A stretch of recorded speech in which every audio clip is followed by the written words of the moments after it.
कांग्रेस के कार्यकर्ता, बहनों और प्यारे भाइयों, आप कुछ समय से मेरा इंतज़ार कर रहे हैं।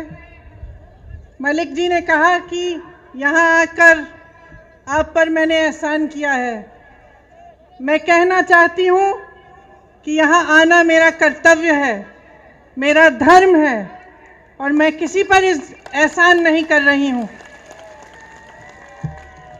बहुत बार कहती हूँ, हर नेता को यह एहसास होना चाहिए कि सबसे बड़ा एहसान उस पर जनता करती है। मुझे यह एहसास अच्छी तरह से है। आप यहाँ उपस्थित हैं, मेरी बातों को सुनने आए हैं, इसलिए आपका बहुत बहुत धन्यवाद। देखिए, देश की जो स्थिति है वो शायद मेरे से अच्छी तरह आप सब जानते हैं। एक ऐसा समय आया है कि 90 दिनों से लाखों किसान इस देश की राजनीति में के बाहर, दिल्ली के बाहर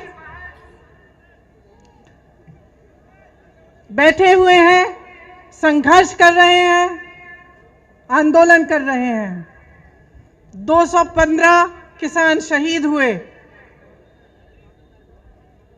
बिजली काटी गई, पानी रोका गया, उन्हें मारा गया, पीटा गया। वे शांति से बैठे थे। देश की राजधानी की सीमा को इस तरह बनाया गया जैसे देश की सीमा थी। तमाम पुलिस की फोर्स लगाई गई, किसानों को प्रताड़ित किया गया। जो किसान अपने बेटे को देश की सीमा पर देश की रखवाली करने के लिए भेजता है, उस किसान को अपमानित किया गया, उसे जलील किया, उसे देशद्रोही कहा, आतंकवादी कहा। प्रधानमंत्री जी ने पूरे संसद के सामने उसका मजाक उड़ाया, उसे परिजीवी कहा, आंदोलनजीवी कहा।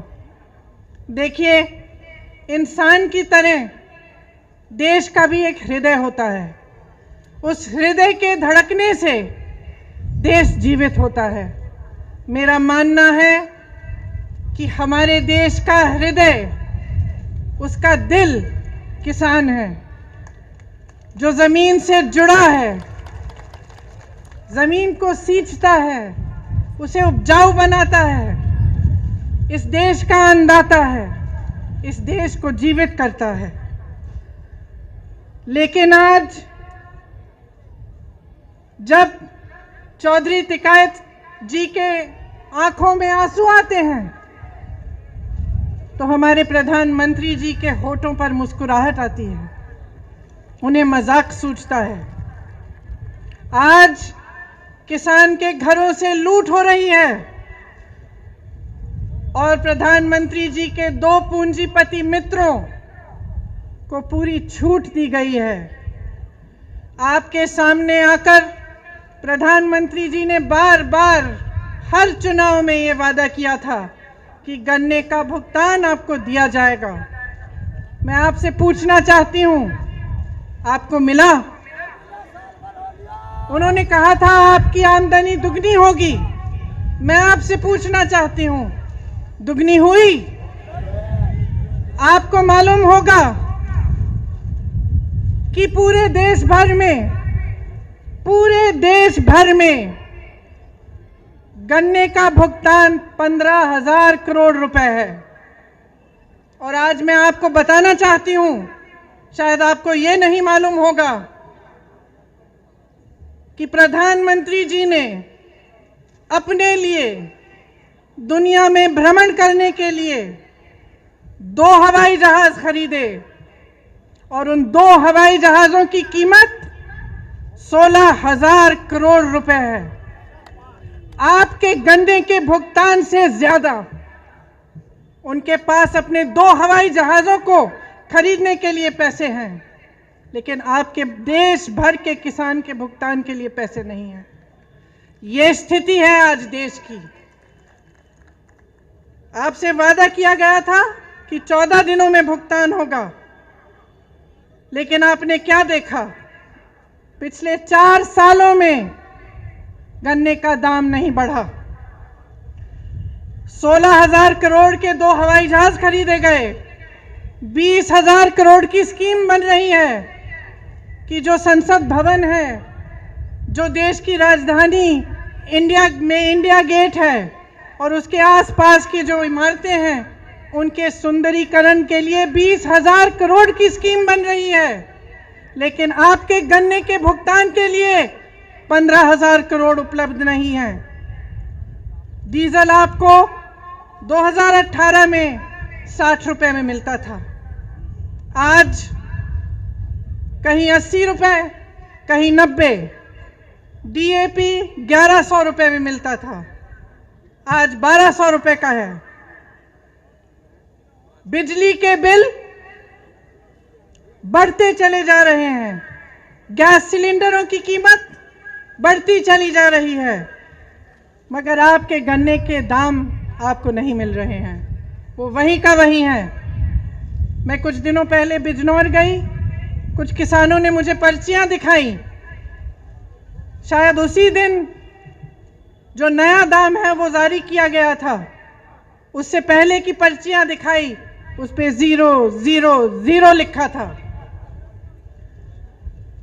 आपको मालूम होगा कि भाजपा सरकार ने पिछले साल डीजल पे जो टैक्स लगाई, उससे 3.5 लाख करोड़ रुपए कमाए। मैं पूछना चाहती हूं, कहां गए वो रुपए? 2014 से अब तक मोदी सरकार ने पेट्रोल डीजल पर टैक्स बढ़ाकर, आपको मालूम नहीं होगा, 21,50,000 रुपए कमाए। मैं पूछना चाहती हूं, कहां गया वो पैसा जिसका हक है, जो दिन रात इस देश के लिए काम करता है, जो अपने पसीने से, अपने खून से इस देश को सींचता है, उसको क्यों नहीं मिला है ये पैसा? नौजवान को क्यों नहीं मिला? रोजगार क्यों नहीं दिया? और जब वही किसान प्रताड़ित होकर अपनी समस्या लेकर आपके पास आया, तो आपने उसकी बात क्यों नहीं सुनी?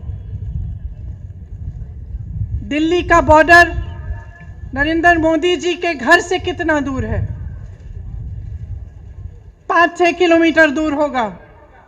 और वही प्रधानमंत्री जो अमेरिका जा सकते थे, पाकिस्तान जा सकते थे, चीन जा सकते थे, जिन्होंने पूरी दुनिया में भ्रमण किया, वो उन लाखों किसानों के पास नहीं जा पाए, उनके आंसू पोंछ नहीं पाए, उनकी बात नहीं सुन पाए। क्यों? क्योंकि उनकी राजनीति सिर्फ अपने लिए है, अपने लिए और अपने खरबपति पूंजीपति मित्रों के लिए है। इसी समय जब पूरा देश तड़प रहा है, किसान तड़प रहा है, भुगतान नहीं हो रहा है, इसी साल में अगर आप देखेंगे कि इन 1-2 खरबपति मित्रों ने कितना पैसा कमाया, तो आप चौंक जाएंगे। हजारों करोड़ कमाया है, और आप सड़क पे बैठे हुए अपने हक के लिए संघर्ष कर रहे हैं, आंदोलन कर रहे हैं, और कोई सुनने को तैयार नहीं है। जो 3 कानून इस सरकार ने निकाले हैं, उनका सार तो आप जानते ही होंगे। पहला कानून कि प्राइवेट मंडियां लगेंगी, और सरकारी मंडियों में जो टैक्स लिया जाता है वो प्राइवेट मंडियों में नहीं लिया जाएगा। इसका मतलब क्या है? इसका मतलब ये है कि आस्ते आस्ते सरकारी मंडियां बंद हो जाएंगी। और आप सब जानते हैं कि सरकारी मंडियों की खासियत ये है कि आपको न्यूनतम समर्थन मूल्य मिलता है, कि कोई भी कहीं से भी आकर आपको ये नहीं कह सकता कि आपको कम दाम पे आपसे खरीदेगा। प्राइवेट मंडियों के खुलने से और उनको मजबूत बनाने से क्या होगा? बड़े बड़े खरबपतियों की मनमानी होगी। जो दाम चाहते हैं वही देंगे, जब खरीदना चाहते हैं तभी खरीदेंगे, जब बेचना चाहते हैं तभी बेचेंगे। दूसरे कानून में लिखा है कि कॉन्ट्रैक्ट फार्मिंग होगी। कॉन्ट्रैक्ट फार्मिंग का क्या मतलब है? इसका मतलब है कि आपके गांव में, आपके जिले में आकर बड़े बड़े खरबपति आपके साथ एक सौदा कर सकते हैं कि देखिए आप 10 लोग हैं, आप हमारे लिए गन्ना उगाइए, जब गन्ना उग जाएगा हम आपको इसके लिए 500 रुपये देंगे। लेकिन जब आप उसको उगाएंगे तो अगर उस खरबपति का मन हो तो वो आपसे कह सकता है कि ना मैं आपको 500 रुपये दूंगा और ना मैं आपका गन्ना चाहता हूं। उसको कहने की अनुमति है, वो कुछ भी कर सकता है। क्यों? क्योंकि इस कानून के तहत आपकी कोई सुनवाई नहीं है। अगर आप अदालत में जाना चाहेंगे, उसकी शिकायत करना चाहेंगे, तो आप सिर्फ एसडीएम के पास जा सकते हैं और उनके ऊपर जो एक अधिकारी है उनके पास जा सकते हैं, लेकिन आप अदालत नहीं जा सकते, आप अपने हक के लिए लड़ नहीं सकते। ये लिखा है उस कानून में। तो आप सोच सकते हैं कि एक तरफ आप और आपकी छोटी सी खेती और दूसरी तरफ प्रधानमंत्री के बड़े बड़े खरबपति मित्र, आप बताइए किसकी सुनवाई होगी? ये जो नए कानून बनाए गए हैं, इन कानूनों के तहत न्यूनतम समर्थन मूल्य खत्म होगा, सरकारी मंडियां खत्म होगी, आपके हक खत्म होंगे। और जिस तरह से इन्होंने इस पूरे देश को अपने 2-3 मित्रों को बेचा है, उस तरह आपको, आपकी जमीन को, आपकी कमाई को, ये अपने मित्रों को, अपने खरबपति मित्रों को बेचना चाह रहे हैं। तो ध्यान रखिए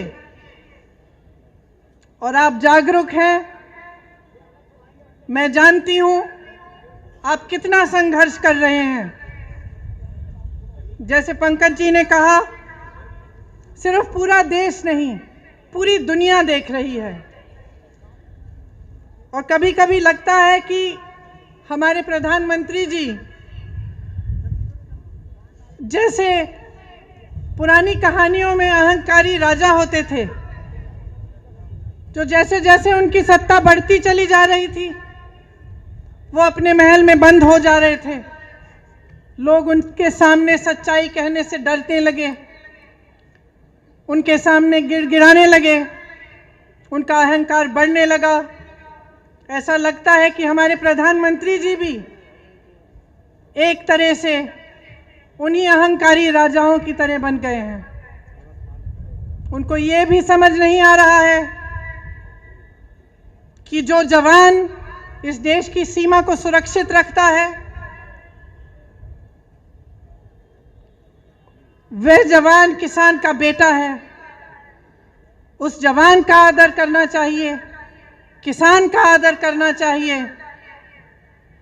और जब महीनों से संघर्ष चला आ रहा है, वही देशवासी जिसने प्रधानमंत्री को सत्ता दी, जिसने उन्हें प्रधानमंत्री बनाया, उन्हें समझ में नहीं आ रहा है कि उनकी सुनवाई होनी चाहिए, कि आपसे बातचीत होनी चाहिए।